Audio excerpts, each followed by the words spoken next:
Bonne fin d'après-midi à toutes et à tous, bienvenue sur Maritima pour votre rendez-vous avec le bar des supporters, le football, l'Olympique, magnifique, l'Olympique de Marseille, ce soir avec deux maillots blancs, oui, mais ils ont plus de 25 ans, parce que dans le Tour de France, le maillot blanc est le maillot du jeune, donc vous êtes toujours jeune, mais un peu moins que... Comment ça va, Steph? Ça va très très bien, nous deux on dépasse le centenaire, tu imagines? Je suis pas sûr, vous croyez? 44, Jaco va bien.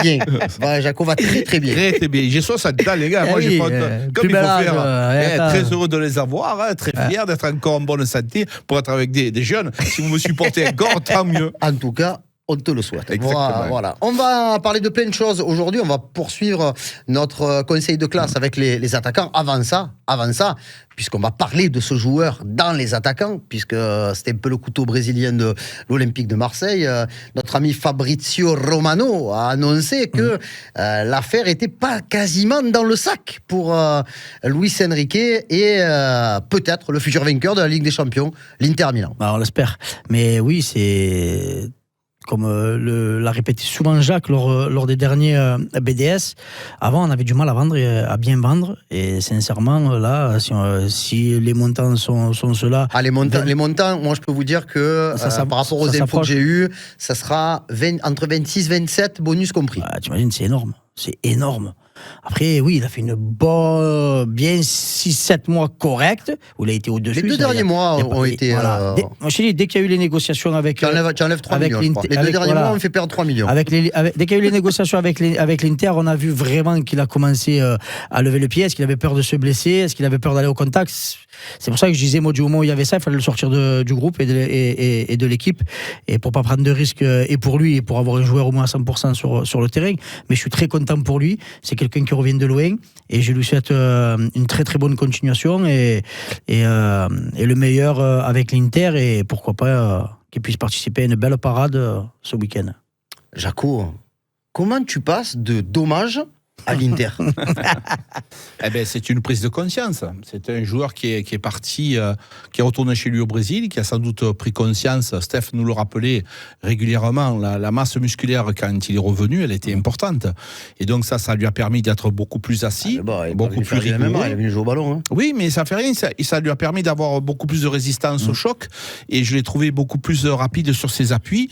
C'est un joueur qui s'est transformé, métamorphosé. Ça lui a fait du bien. Et de le voir comme ça, c'est très bien. Pour nous, ce qui nous intéresse, c'est la plus-value que l'on fait. Quand tu as un monsieur, alors chaque fois, les gars, vous allez me dire, mais c'est Mehdi Benassia encore, les gars. Mehdi Benassia. Et on gagne sur lui, on perd jamais. Et à force de gagner, tu as commencé à avoir ton déficit qui s'amenuise. On commence à avoir un fonds de commerce important, intéressant. Et surtout, on devient un club attrayant. C'est tout. Donc ça change tout.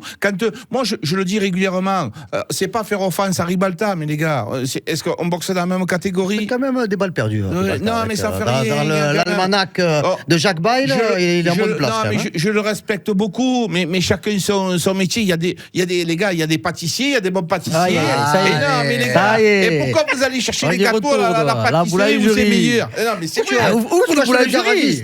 Pourquoi tu vas chez le garagiste pour prendre des gâteaux, toi? Non, mais c'est vrai. Il devrait ouvrir le boulangerie. Il y a une bonne boulanger qui fait du bon pain, il y en a qui font du très bon. Il y a Ribalta et Benassia, donc c'est deux choses différentes. Voilà. Messieurs, très très belle saison dans l'ensemble de Luis Enrique, au-delà de nos espérances. Ça avait commencé déjà très très fort dès la première journée avec ce match à Brest où il inscrit un doublé, mais 2 images dans la saison, pour moi. Je pense pas me tromper, 14 septembre. OM Nice, avec ce golasso 1-2 avec Aminarit, frappe intérieure, pied droit, lucarne opposé de Marcin Bulka, et il nous a régalé quand même. Hein. Ah oui. Avec la célébration après la victoire contre Lyon au Vélodrome. Il est entré définitivement dans le cœur, dans les maisons des supporters marseillais. ce soir-là peut-être. Oui, c'est clair, parce que ce que tu attends de ce genre de joueurs-là et des joueurs qui vont marquer, c'est dans les gros matchs. Voilà, c'est clair, quand tu viens marquer des buts décisifs face à Nice ou face à Lyon, eh ben oui, c'est parlant sur une saison. Tu vas te rappeler de ça, comme le but d'Euro à Lyon pour le 3-2. Voilà, regarde, on en parle encore et on va en parler encore et encore. Mais oui, c'est important. Donc oui, il a su faire une très très bonne saison. Moi, j'ai toujours cru en ce joueur. Mais voilà, comme l'a si bien dit Jaco, et il le répète souvent, toi aussi, on s'aperçoit réellement que être un bon footballeur, voire un très bon, c'est pas que le physique, c'est pas que la technique. Et je pense qu'il y a même beaucoup plus de mental. Et quand toutes les planètes sont alignées, et que le joueur est libéré, il prend des risques, il tente des choses et il joue avec plaisir. Et c'est là où tu vois de beaux gestes et de la réussite et des buts plus beaux les uns que les autres qu'il a su mettre chez nous. Bravo Luis Enrique, Thomas de Lima, avec bonne continuation à l'Inter et bravo pour les efforts qu'il a fait pour nous parler en français, parce que quand même, bon, on sait que les Brésiliens... il y a un peu plus de facilité. Brésilien de Martima. Giacolinho. Tu vas l'attester. Jaco de Lima. Allez les amis, on se replonge dans ce classement-là. Alors volontairement, on n'avait pas trop parlé d'Adrien Rabiot, parce qu'on en parle régulièrement de Rabiot. Je vais juste vous poser une question sur la saison de Rabiot, sur l'apport qu'il a eu de manière offensive. C'est quelque chose, moi personnellement, que je n'attendais pas aussi puissant. Il marque 9 buts en Ligue 1 en 29 matchs, je crois. Il fait 4 passes D. Pour un joueur qui n'est pas un véritable offensif, ça reste quand même très, très, très bon. Mais exactement, les gars, ce qu'il a fait, ce garçon. Comment on peut douter, comment on peut parler de la saison d'Adrien Rabiot sans me parler d'une saison exceptionnelle. Dans le jeu, buteur, passeur décisif à 4 reprises, mais on parle aussi de l'avant-dernière passe, on parle aussi du nombre de ballons récupérés, on parle de ce qu'il a apporté dans le vestiaire, on parle de ce qu'il a apporté de son professionnalisme. Combien de joueurs ont été contents de l'avoir dans le groupe? Mais les gars, c'est aussi ça, tirer le groupe par le haut, avec un Adrien Rabiot, un joueur international, une carrière, c'est exceptionnel d'avoir un joueur comme ça. Comment on peut douter de ce garçon-là? C'est un génie pour moi, voilà, tout simplement. Pour terminer avec Adrien Rabiot, est-ce que tu l'attends au même poste la saison prochaine, ou parce que bon, le système va évoluer aussi, puisqu'on peut jouer en 4-3-3, en 4-4-2, on sait qu'on peut jouer à 3 derrière, même si beaucoup de gens préfèrent un système plus traditionnel. Ça dépendra des joueurs que tu recrutes derrière. Avec le mercato, tu as le temps d'aller chercher les joueurs qu'il te faut. Donc, est-ce que tu penses qu'il peut se réadapter à un rôle plutôt relayeur? Oui, à la base, c'est un box-to-box. Lui, c'est ce qu'il aime faire. Donc, descendre bas et monter le ballon le plus haut possible. Mais c'est clair que dans ce rôle-là, encore une fois, un rôle qui était nouveau pour lui, il a su performer et on aurait pu dire il vient à l'OM, il va lever un peu le pied, mais non, il a été à fond du début jusqu'à la fin et je rejoins. C'est vrai que souvent on retient que les stats et peut-être plusieurs supporters vont dire Gridou est le meilleur Olympien. Pour moi, le meilleur Olympien de la saison, c'est lui, parce que comme l'a dit Jaco, s'il n'y a pas que ses stats, il y a tout ce qui va autour, la récupération, l'impact qu'il a sur le groupe, l'impact qu'il a dans le vestiaire, les prises de parole quand ça allait mal. Donc voilà, et tout ça fait de lui l'homme fort de cette équipe-là et sur qui il faut se reposer pour les 2-3 ans qui arrivent. Voilà, parce que je pense qu'il a encore quand même quelques années encore où il peut jouer un très très haut niveau. Mais oui, ça donne aussi deux possibilités à deux arbitres de pouvoir le faire jouer à son poste initial de box-to-box ou de pouvoir le faire monter un cran plus haut pour faire souffler un joueur ou en cas de suspension ou de blessure. Donc c'est que bénéfique pour le coach et l'OM. Messieurs, on en a parlé la semaine dernière déjà un petit peu parce qu'il a eu le prix Orange. C'est Neil Maupay. Neil Maupay qui, au final, quand tu regardes son investissement et certaines de ses stats, il a été présent au moment où on en avait vraiment besoin. C'est-à-dire après le match aller de la JOCR, et du moment où il est arrivé et que Kelly Wahi ne performait pas vraiment, il a quand même rendu bien des services. Oui, et heureusement, Karim, parce que quand Kelly Wahi était complètement à côté de la plaque, voir rentrer Neil Maupay avec ses qualités et ses défauts, c'était quand même sincèrement difficile à comprendre. Mais ce garçon-là, avec son mental, il a été auteur de pas mal de choses. Moi, je me rappelle cette récupération entre deux joueurs monégasques qui nous a permis quand même de gagner ce match-là. Donc, c'est un joueur, oui, effectivement, qui n'a pas une grande qualité technique, il faut se l'avouer, mais beaucoup de volonté. Un garçon très sympathique. Et ça fait partie d'un groupe. On l'a dit, les gars, on aura besoin d'un groupe. Arrêtons de penser à 11. Il va falloir penser maintenant à 19, voire 20 joueurs. Et est-ce que je garde Neil Maupay dans mon groupe de 20 ? La réponse, elle est oui. Est-ce que tu valides ce que vient de dire Maître Bail ? Oui, après, attention, il y a Moumbagna aussi, donc attention de ne pas les enchaîner aussi. Et moi, j'attends vraiment de l'OM de... J'ai du mal à penser qu'on gardera les deux. Et voilà, c'est pour ça. Moi aussi, c'est pour ça. Et parce que je pense surtout qu'on va aller chercher un 9. Un 9 avec un profil différent et avec la propagande pour Sorlotte. Et voilà,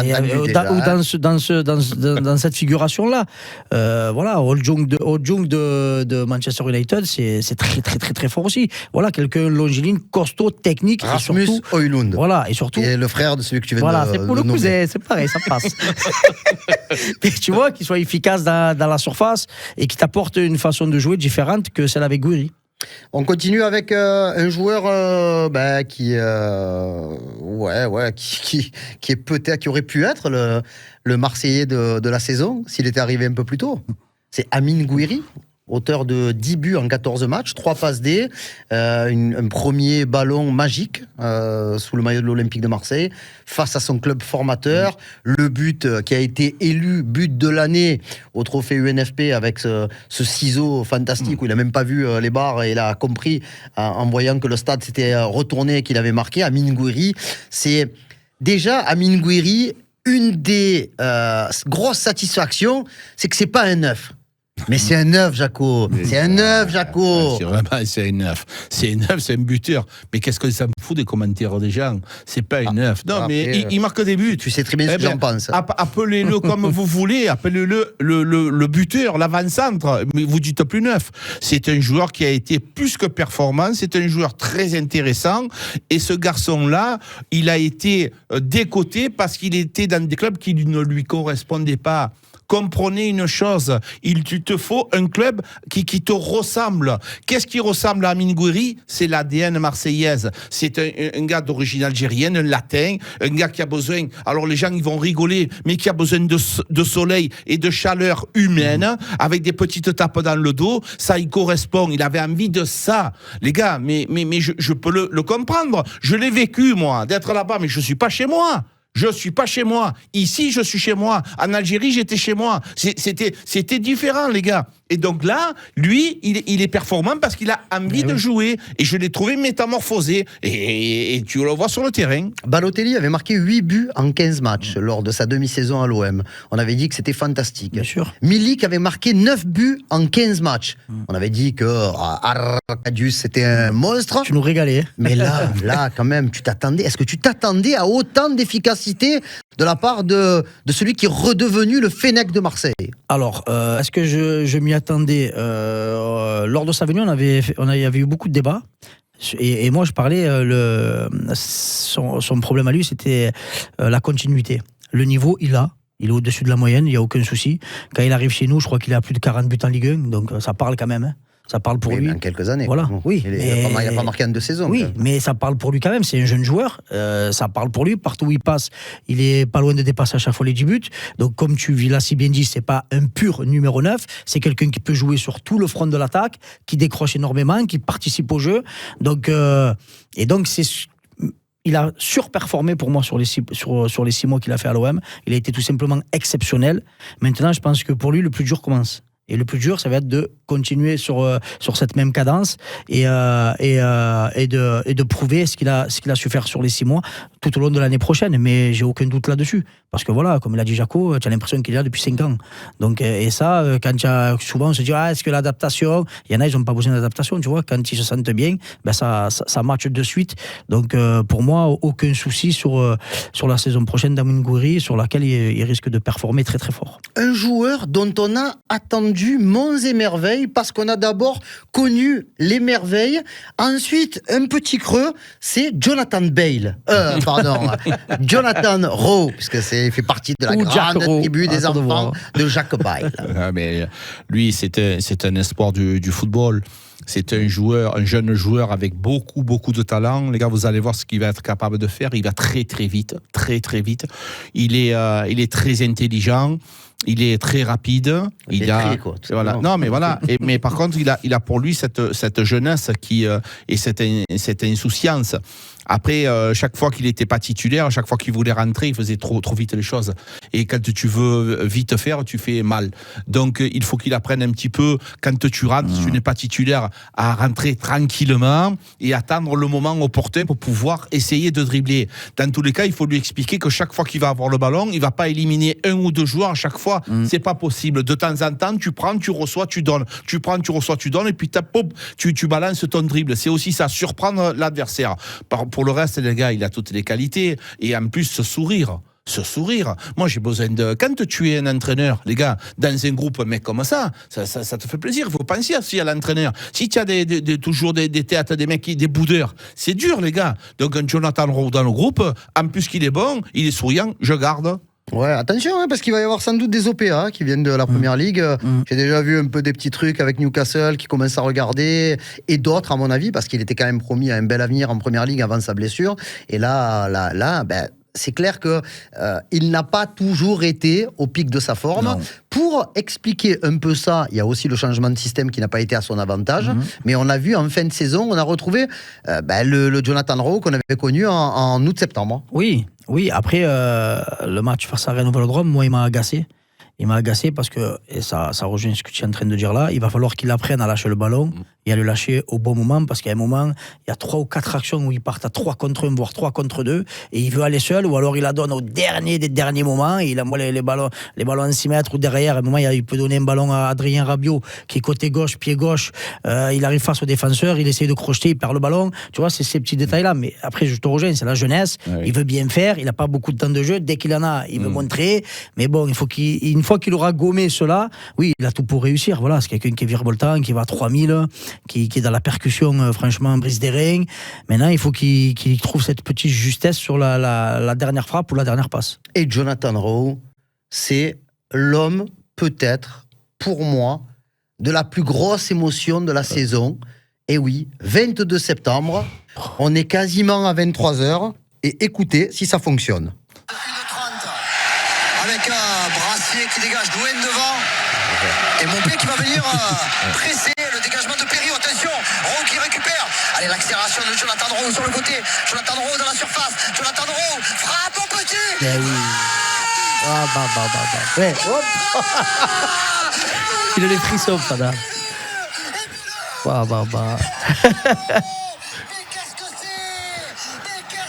L'insouciance, tu vois. Voilà.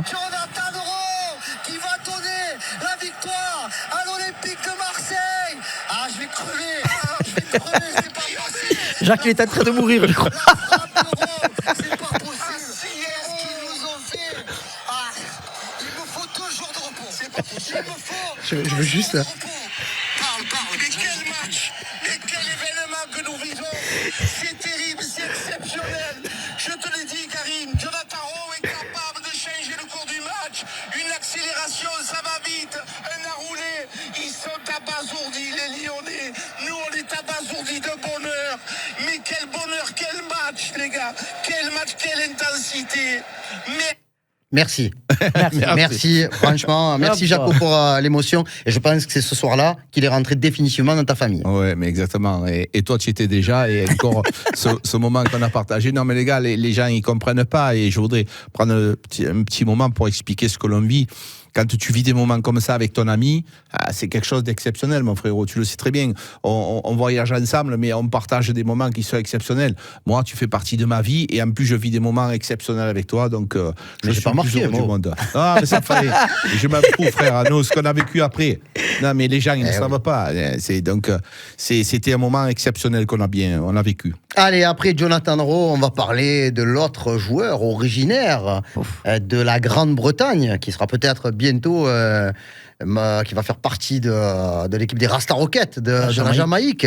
C'est Mason Greenwood. Mason Greenwood qui est arrivé dans un contexte un petit peu compliqué, qui a mis, je crois, 3 minutes à se mettre une partie des supporters dans la poche, puisque il y a ce but à Brest, cette frappe croisée, cette première joie, et il y a cette dernière joie. Pour moi, c'est pas la dernière joie du Vélodrome, c'est la joie au Havre, quand il envoie ce pétard qui vient casser les barres de Gorgelin. C'est 21 buts en Ligue 1, c'est un joueur différent. Oui, c'est fait partie des grands, voire très grands. C'est vrai que quand tu regardes son attitude, il a l'air nonchalant, il a l'air un peu quand il a marché sur le terrain. Moi, il me fait penser un peu, attention, comparons ce qui est comparable, mais un peu à Waddle à l'époque, où tu le voyais, il marchait comme ça, la tête baissée sur le terrain, mais dès qu'il avait le ballon dans les pieds, c'était de la magie. Et oui, ce joueur-là, en plus pied droit, pied gauche, sincèrement, grosse saison, parce que avec tout ce qui s'est passé, ça veut dire que le minot a vraiment du mental. Mais je pense que l'année prochaine, je pense qu'on n'est pas à l'abri de grosses surprises, parce que pour moi, je pense qu'il va exploser en Ligue des Champions. Il y en a eu des boas, des vipères qui ont piqué. Ah oui, mais je pense qu'il va terrible. Cette entrée en matière, ça a été catastrophique encore une fois. Karim, la presse, les premières questions, c'était impressionnant de poser des questions pareilles alors que tu es spécialiste football. Et notamment la presse locale. Tu dois parler du football. Le reste ne te regarde pas. Il y a des jugements, mais comment on peut s'autoriser à avoir des jugements comme ça? Toi, tu es un journaliste sportif, tu parles du sportif. Le reste ne te regarde pas. Donc bravo à lui, parce que mentalement, il a été costaud. Là, plus personne n'en parle. Mais s'il avait été mauvais, mais tu te rends compte les langasses qu'il y aurait eu, mais il aurait été obligé de les lever, les langasses qui l'auraient attaqué. Là, aujourd'hui, là, il est heureux. Et merci avec les gestes, il me régale. Et tu crois qu'il va chez le boulanger? Non, mais il va au boulanger. Il va au boulanger. Bon ben voilà, on a terminé. Un petit mot quand même juste sur Faris Moumbagna et Robinho Vaz. Robinho Vaz qui alors il a pas beaucoup joué, il est rentré 2 matchs en coupe et en championnat contre Strasbourg. Oui. Il est quand même à l'origine du point. Alors ce point au final ne nous aurait pas manqué, mais dans la dynamique, je pense que c'était important. Oui, et Moumbagna qui a joué très peu de temps. Oui, c'était important, mais ce minot va falloir le revoir. Voilà. Après, est-ce que le club est prêt à le prêter dans un niveau un peu inférieur à la Ligue 1, style en Ligue 2? On a vu qu'il y a eu un peu des discussions entre le directeur sportif de Martigues et de l'OM, donc moi je le verrais bien, il sera en national, mais je le verrais bien déjà performer en national 1, ça serait déjà beau pour lui, et avant de revenir chez nous, et pourquoi pas intégrer l'équipe première, mais avec du temps, beaucoup plus de temps de jeu, bien entendu. Et Moumbagna, très content de son rétablissement, mais après avoir le temps de jeu qu'il aura la saison prochaine. S'il en a, à l'Olympique de Marseille. Voilà, on a terminé avec la distribution, en toute humilité, et c'est subjectif, des bons points et des mauvais points de la saison de l'Olympique de Marseille. On n'a pas parlé des gardiens, parce que gardien, il n'y en a qu'un qui a joué quasiment, puisque Jeffrey Delangue a joué les 2 matchs de Coupe de France. Merci beaucoup, les amis. On va vous souhaiter une bonne soirée. On se revoit très vite, vous inquiétez pas. Vendredi, on aura le dernier bar des supporters, où on recevra Sofiane Elkurti, qui nous parlera de la data dans l'évolution du football, notamment dans le foot amateur et chez les jeunes. Mais déjà, je le répète, j'ai été très très très heureux de prendre part à toutes ces émissions, semaine après semaine, avec, c'est pas mes collègues, c'est mes frères de Maritima, ça. Il y a pas autre chose. Au boule aussi, j'espère qu'on va en taper un peu quand même cet été. Donc on vous souhaite une excellente soirée, et on se donne rendez-vous vendredi pour la dernière.